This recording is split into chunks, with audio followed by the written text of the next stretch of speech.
Social media पर channel Mahalakshmi की ओर से आपके पास सादा है, सीधा है अहमदाबाद से। बात कर रहे हैं कलकत्ता की। जब यहाँ की बात करनी होगी अगली जगह बात करेंगे। पत्रकार सम्मेलन आ रहा ना 25-26 को दिल्ली में, तब बात करेंगे यहाँ की। पर हाँ, सादा जयंत आज की करते हैं शुरुआत कुछ दो ऐसे सवालों के साथ। कुछ तो पढ़ चुके हैं, दिल में धक धक धक हो रही है। क्या कोई ऐसे क्षुल्लक देखे आपने जो अपनी धोती के एक कोने से बांधते हैं अपना कमंडलू और दूसरे से मांगते हैं अपनी पिच्छी? नहीं देखे होंगे।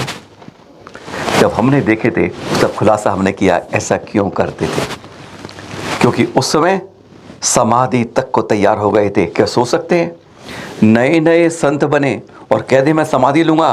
कभी नहीं सुना हुआ। क्या ऐसा कोई बालक देखा है जो दिगंबर संतों को अपशब्द कहता हो, बहुत गंदी बात करता हो और फिर नियम लेके कुछ बढ़ जाए? आज शुरुआत इस तरह कर रहे हैं सवालों के साथ। सीधा पहुंच गए आचार्य श्री प्रमुख सागर जी के पास। वो याद दिलाया ऐसा क्यों करते थे जब आप अही क्षेत्र की बात थी, जब देखा हैरान हो गए थे कि एक जगह ध्यान से बैठे थे, हिले नहीं, कहते मैं अब समाधि को तैयार हूं। तब समझ नहीं पाए थे हम कि ये साधु क्या कह रहे हैं, क्यों कह रहे हैं। और फिर क्योंकि हमने देखा था उसके 2 दिन बाद ही कि उनके जब लेटे हुए थे बाहर बरामदे की तो बात है कि एक कोने से उन्होंने कमंडलू माटा था और एक से पिच्छी बांध के वह विश्राम कर रहे थे। आपने नहीं सोचा होगा, पर हमने उन्हीं के मुख से यह राज जाना। सुनेंगे आप कि मेरी क्षुल्लक दीक्षा हुई। क्षुल्लक दीक्षा होने के बाद मैं बिहार कर रहा था, तो बिहार करते करते गर्मी का समय था। मैं बरेली क्षेत्र के आसपास पहुंचा, तो बरेली क्षेत्र आसपास पहुंचा तो गर्मी में मैं बाहर, सभी साधु बाहर ही लेटते हैं खुले में, तो मैं बाहर लेटा हुआ था और बाहर लेटा लेटा सामायिक करी, विश्राम किया।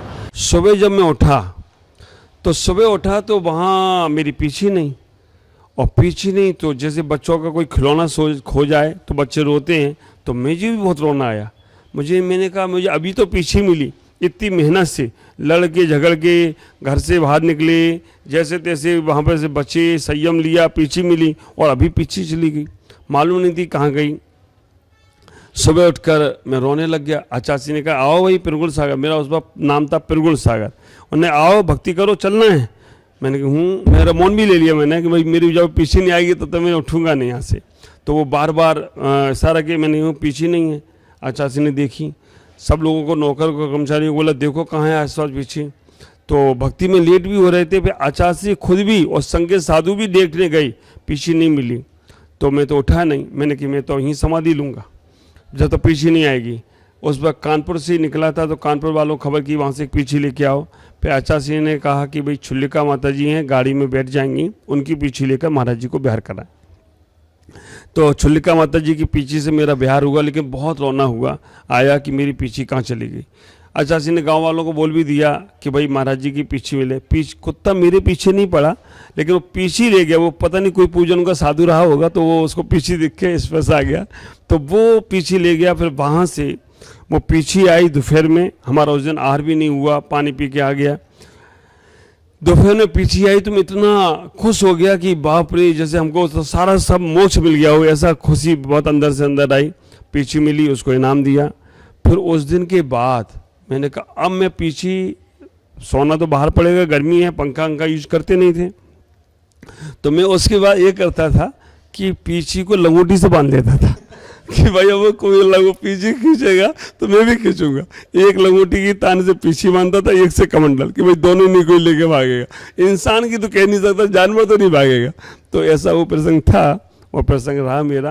आचार्य श्री प्रमुख सागारी से बेलगछिया के मंदिर में चर्चा चल रही थी। उन्होंने कहा तुम मेरी पूछते हो कि मैं ऐसा क्यों करता था, तुम्हें मैं अपने गुरु की बात बताता हूँ। एक बालक जो कॉलेज में पढ़ता था, ऊपर दिगंबर संत का आहार चल रहा है और नीचे से नंगे बाबा ऐसा करते हो, खाली बैठते हो, कुछ नहीं करते हो, ऐसे अपशब्द बोलते जा रहा था।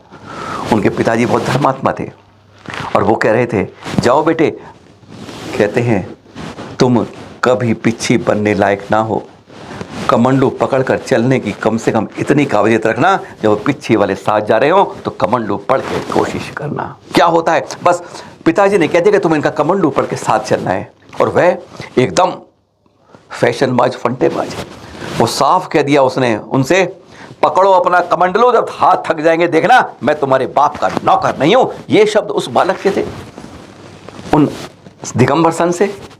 लेकिन दिगंबर संत ने कुछ नहीं कहा और फिर वे बढ़ गए। जब उसने आके पिता से भी ये कहा तो पता है क्या हुआ, सुनकर हैरान होंगे। सुनिए जरा, जब यह बात हुई थी, दिगंबर संत को पहले ऐसे अपशब्द और फिर कह दिया तुम्हारे बाप का नौकर नहीं हूं तो तुम्हारा कमंडलू पकड़ के मैं चलूं। सुने जरा। आचार्य भगवान गुरुदेव पशुपति सागर जी महाराज जब गृहस्थ अवस्था में थे, स्कूल और कॉलेज की लाइफ जी रहे थे। स्कूल में कॉलेज में पढ़ते थे। उनके उस गांव में छतरपुर में एक महाराज आए, उनका आहार हुआ। ऊपर आहार चल रहा है और नीचे ये गाली दे रहे हैं कि महाराजों को कोई काम धाम नहीं है, आ जाते हैं, हम लोग मेहनत करते हैं, कमाते हैं, वो लोग खा के चले जाते हैं। तो आचार्य के पिताजी का नाम था कोमल चंद जी। क्योंकि स्कूल लाइफ थी, कॉलेज लाइफ थी, इनको भी साधुओं से बस धर्म थोड़ा मालूम था, लेकिन कॉलेज लाइफ का बच्चा तो कॉलेज लाइफ का रहेगा। अचानक उसी दिन गुरुजी को, आचार्य को, उनके पिताश्री जो गृहस्थ अवस्था के कोमल चंद जी थे, उन्होंने कहा ए सुशील, जाओ महाराज को मंदिर तक कमंडल लेके छोड़ने जाओ। बाप रे, इनने कहा ये बाबा के नंगे बाबा के साथ मुझे जाना पड़ेगा। फिर भी इनने कमंडल नहीं पकड़ा, ये सीधे धीमे धीमे आचार्य के साथ, उनके महाराज जी के साथ चलने लगे। पर इनने कहा कि पिताजी ने कहा कमंडल लेके जाना है, तो ये महाराज जी के पास गए। महाराज से बोला महाराज कमंडल दे दो। उन्होंने कहा ये जूते छोड़ो पहले तब कमंडल दूंगा। तो उन्होंने जूते चप्पल जो पहने थे वो छोड़ दिए। फिर थोड़े से आगे बढ़े तो उन्होंने कहा महाराज अब कमंडल दे दो। तो उन्होंने कहा कि पहले ये चमड़े की बेल्ट पहने, ये छोड़ो तब तुम्हें कमंडल देंगे। उन्होंने वो कमड़े की बेल्ट भी छोड़ दी। फिर आगे बढ़ के उन्होंने कहा अब महाराज दे दो। उन्होंने कहा रात्रि भोजन छोड़ो तब कमंडल देंगे। तो इनको आचार्य भगवान को उस वक्त गुस्सा आ गई, गुस्सा गया। अब उनको जानकारी इतनी थी नहीं कि महाराज को कैसा बोलना। उनने उस वक्त सीधा बोला महाराज से, महाराज मैं तुम्हारी बाप का नौकर नहीं हूँ, चप्पल छोड़ूँ, बेल्ट छोड़ूँ और रात्रि भोजन छोड़ूँ, फिर कमंडल दोगे, लेके जाओ, थक जाएगा हाथ तब पता चलेगा, हम तो चलिए वापस। अच्छा से बोल के आए कि मैं बाप का नौकर नहीं हूँ कि मैं तुम्हारा कमंडल पकड़ूँ, ये सब छोड़ूँ। घर आए, घर पिताजी ने पूछ लिया क्या हुआ, छोड़ आए, क्या छोड़ आए? वो कहते चप्पल छोड़ो, जूता छोड़ो, रात्रि भोजन छोड़ो। मैं तो बोल आया मैं तुम्हारे बाप का नौकर नहीं हूँ। जैसा ही उनके पिताश्री कोमल चंद जी ने सुना, जूता उतारा, मर जाएगा, नरक जाएगा, जा क्षमा मांग किया। तो उनको तो बहुत डर लग गया, मैं मर जाऊंगा, नरक चला जाऊंगा। तो दौड़े दौड़े गए, 12 बज रहे थे, सामायिक में बैठने का समय हो रहा था। उन्होंने रुको महाराज, मैं मर जाऊंगा, नरक चला जाऊंगा, मुझे तो क्षमा कर दो। तो उनको कहा कि क्षमा कर दूंगा। तो उन्होंने कहा, तो गुरु उनके पिताजी ने कहा प्रायश्चित लेके आना। तो प्रायश्चित ले आए।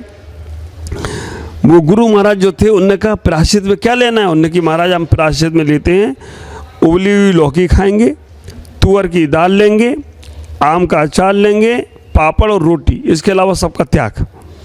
उन्होंने चलो अच्छा है, इसने अपने आप ही इतना बड़ा प्रायश्चित ले लिया। वो प्रायश्चित लेके घर में घुसे। पिता ने पूछा क्या हुआ? कि भाई वो मैं आम का अचार, रोटी, उबली हुई लौकी, तुअर की दाल और पापड़, ये सब चीज़ों के अलावा सबका त्याग। पिताजी ने फिर जूता उतारा, मर जाएगा, ये खाएगा तो जा वापस कर गया प्रायश्चित। तो फिर उनको वो लगा कि अच्छा कमंडल पकड़ने का मैं सौभाग्य दिया कि अगर प्रायश्चित लो तो मर जाएगा, प्रायश्चित ना लो तो मर के नरक चला जाएगा, और प्रायश्चित लो तो मर जाएगा। उन्होंने कहा इधर कुआं, इधर खाई, बीच में फंस गया ये सुशील भाई, अब क्या करें? तो बाद में जाकर उन्होंने उन महाराज के पास पहुँचे। तो महाराज जी तो कुछ नहीं बोले, भाई ये कोई बनिया की दुकान थोड़ी है कि आओ जब आओ तब नियम ले जाओ, जब आओ तो वापस कर जाओ। तो उन्होंने कहा कि भाई नियम वापस तो नहीं होंगे, हाँ 1 महीने का तुम पालन करना। तो आचार्य भगवान ने उस वक्त वो कमंडल के चक्कर में 1 महीने का नियम पालन किया और आज वो कहाँ से कहाँ पहुँच गए। तो कमंडल की योग्यता, पात्रता हर श्रावक को भले ही थोड़ी दूर पकड़े, जरूर पकड़ना चाहिए, उसी से उनका जीवन का कल्याण होगा। आज खबरों के अंदर बस इतना ही, फिर मिलेंगे आपके पास, क्योंकि अभी तो आचार्य से करनी है बहुत धर्म की चर्चा। आपके लिए सादर जय श्री।